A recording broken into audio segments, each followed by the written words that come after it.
প্রয়োজনীয় রাষ্ট্র সংস্কার, জুলাই গণহত্যার দৃশ্যমান বিচার এবং পিআর পদ্ধতিতে জাতীয় নির্বাচনের দাবিতে গণমিছিল পূর্ব গণজমায়েতে এখন প্রধান অতিথির বক্তব্য রাখবেন জুলাই গণ আন্দোলন অন্যতম বীর সেলার ইসলামী আন্দোলন বাংলাদেশের সংগ্রামী সিনিয়র নায়েব আমির মুফতি সৈয়দ মোহাম্মদ ফয়জুল করিম শাইখে চরমনায়।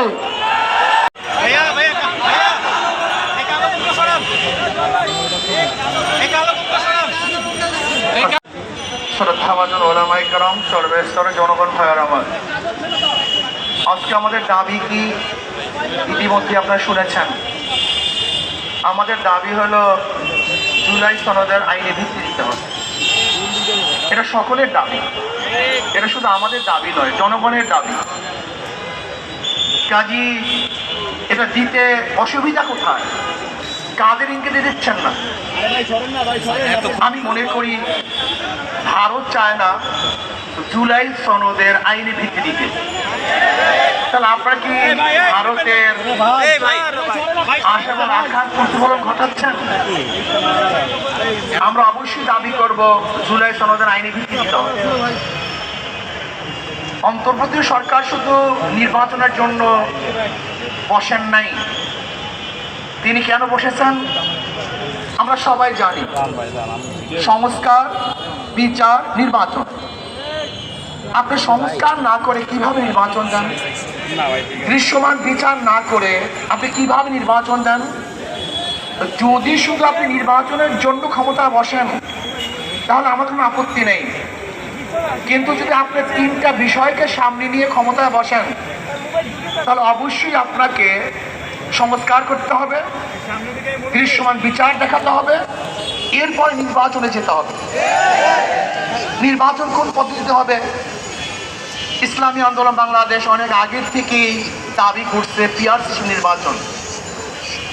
2008 সালের নির্বাচন ইশতেহারে ইসলামী আন্দোলন বাংলাদেশে স্পষ্ট ঘোষণা করেছেন যে পিআর সিস্টেমে নির্বাচন দিতে হবে। পিআর সিস্টেমে নির্বাচনের ফায়দা কি, উপকারিতা কি, এ বিষয় ইতিমধ্যে আমার মনে হয় জনগণ বুঝে ফেলছে, জেনে গিয়েছে। এমনকি বর্তমান জরিপে দেখা যায় 80% জনগণ পিআরের পক্ষে। পিআরের বিপক্ষে কিছু নাই তাই বলবো না। ঔষধ যখন সেবন করি সেখানে লেখা থাকে এর প্রতিক্রিয়া কি, সাইড এফেক্ট কি আছে। পিআরের ব্যাপারে দু একটা সাইড এফেক্ট নাই তাই বলবো না, কিন্তু দেখতে অধিকাংশ ভালো না মন্দ। যদি পিআরের খারাপ থাকে 1%, ভালো 99%। পিআরের বিপক্ষে যদি বক্তব্য দেওয়া যায় 2%, তাহলে পক্ষে বক্তব্য দেওয়া যায় 98%। পিআরের ব্যাপারে সবচেয়ে বড় তাদের প্রশ্ন কি, কাকে ভোট দিবেন, কে নির্বাচিত হবে, এটা তাদের সবচেয়ে বড় প্রশ্ন। স্থিতিশীল গভর্নমেন্ট হবে না, স্থিতিশীল সরকার হবে না।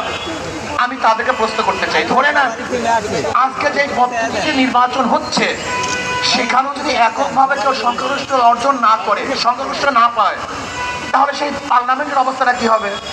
সেটা দুর্বল পার্লামেন্ট। যদি কোয়ালিশন সরকার গঠন করতে হয় সে পার্লামেন্টে তো দুর্বলই হয়। তাই বর্তমান পরিস্থিতিতে পদ্ধতিতেও তো দুর্বল পার্লামেন্ট হওয়া সম্ভব। আর পিআর সিস্টেমে নির্বাচন দিতে বিএনপির আপত্তি থাকারই কথা না, কারণ তাদের একজন উঁচু পর্যায়ের বক্তা বক্তব্য দিয়েছেন, উঁচু পর্যায়ের নেতা বক্তব্য দিয়েছেন যে 90% ভোট তাদের। যদি 90% ভোট তাদের হয় তাহলে তারা আসন পাবে 270-এর উপরে। বাস, তাতে এককভাবে সরকার গঠন করতে পারছে, সমস্যা কোথায়? বরং আর ঝামেলা মুক্ত সরকার গঠন করতে পারবে। পিআর সিস্টেম নির্বাচনের ব্যাপারে তো খোদ বিএনপি বক্তব্য দিয়েছেন, কি বলছেন?